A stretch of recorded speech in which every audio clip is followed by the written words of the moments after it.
All right, this is a passer rating table, and it contains many of the stats that you're very familiar with. Obviously, completions, attempts, percentage, total yards, yards per play, touchdowns, interceptions. Gives you the successful play rate, which is again very useful for you, and organizes these and lists them in the order of their passer rating.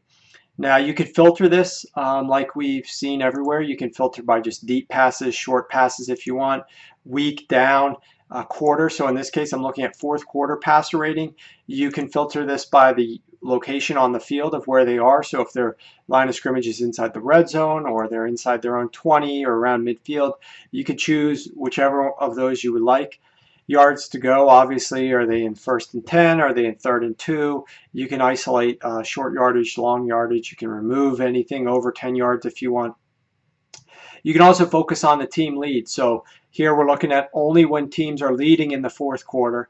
And right now you can see there's a lot of different players who are out attempts. I mean, you got Colt McCoy and Landry Jones in here. Obviously, we don't really want to focus on those. You can use the slider or just come up here to the text box. Let's say we want to isolate only those quarterbacks with at least 30 attempts last year in the fourth quarter.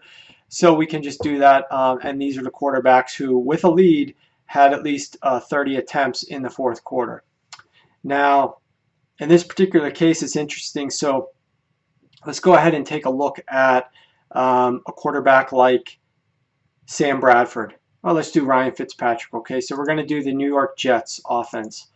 We're going to uncheck all of these. Everything's going to disappear. We only want to select the Jets.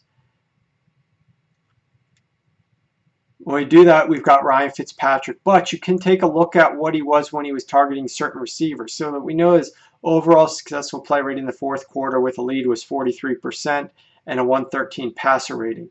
But let's go ahead and look at what he was when he was targeting Brandon Marshall in this spot. And we have to go back to our attempts and take that back to 0 because he obviously was not targeting Brandon Marshall 30 times.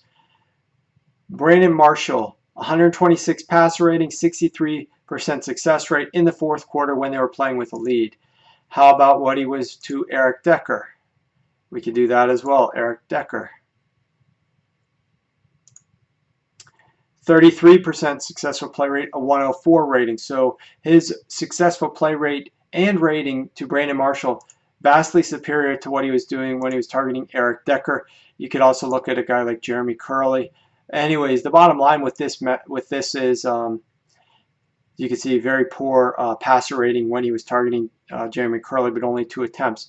So you can choose different receivers, you can choose different offenses, and therefore their quarterbacks, and you can choose a lot of different other parameters so you can focus on an individual week if you want to see how a guy did week 1 of the 2016 season versus all 10 weeks after week 10 is completed. You can isolate exactly which weeks you want to target as well. So very useful compared to typical tables that you'll see just to talk about passer rating, just list guys organized by passer rating. Here you can actually control a lot of things very quickly and easily.